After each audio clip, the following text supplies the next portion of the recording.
So let's go over here. It says calculate the amount.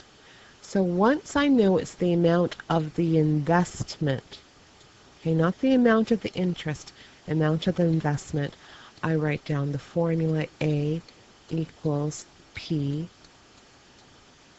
plus I. Well, let's go back to this question. What was our principal? What was the amount that we invested? $550. So we put our $550, and how much interest did we make? Well, we calculated that in the question before. It was $9.63. And this time I'm not going to use the calculator because I know you are watching me, so I must get it correct. So I end up with $559.63. And how do you know it's money? You know it's money because we put the dollar sign in front. Okay, so that's using two of the formulas. And as I said, you will see them posted. Now, not quite finished. I think we need to look at one more question. And this time the question says, principal of $500 is invested for 60 days at a rate of 3.8% per year. It says determine the amount of the investment. Well, amount of the investment. Okay. I don't quite remember which formula that is. Amount of the investment. Well, the amount of the investment is this formula. So I'm going to go back to that page, and I'm going to write down A equals P plus I. So A equals P plus I. Now, some of you maybe are already thinking ahead here. Well, I want to find A, so that's my question mark. And that means I would have to know my principal, which, if I go up to the question, is $500.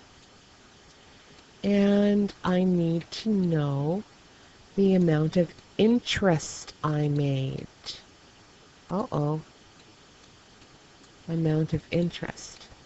Well, right now, I don't know how much interest. I know they're going to give me 3.8% per year, but I don't know how much money that is.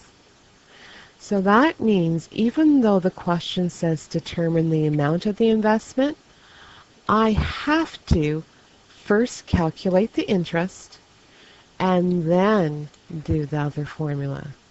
Okay, so the question appears less work than this first one we did, but actually it's the exact same amount of work.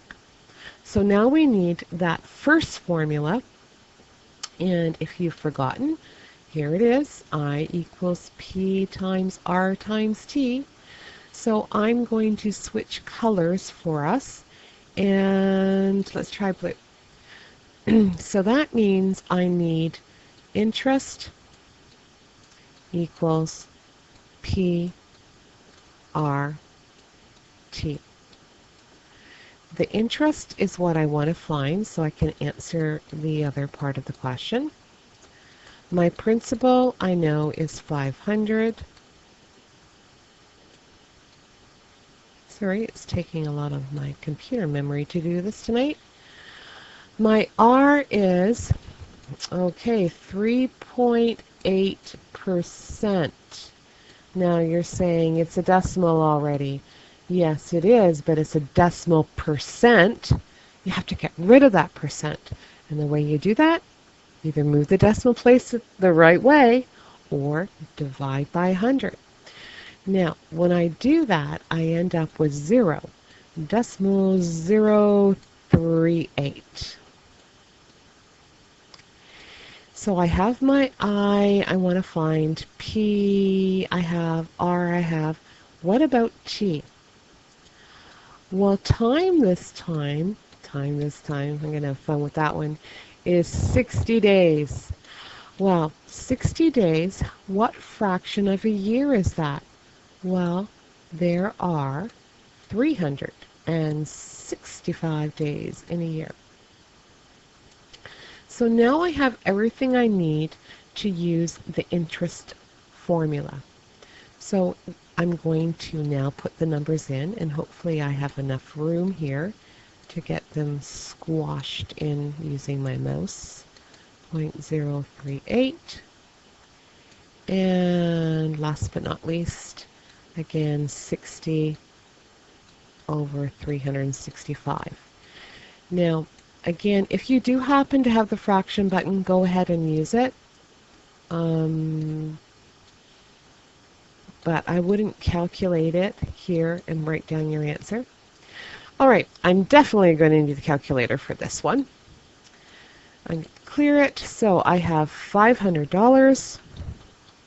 I'm going to multiply it by decimal 0.038. I'm going to multiply it by 60, and I'm going to divide by 365 for a grand total of $3.12.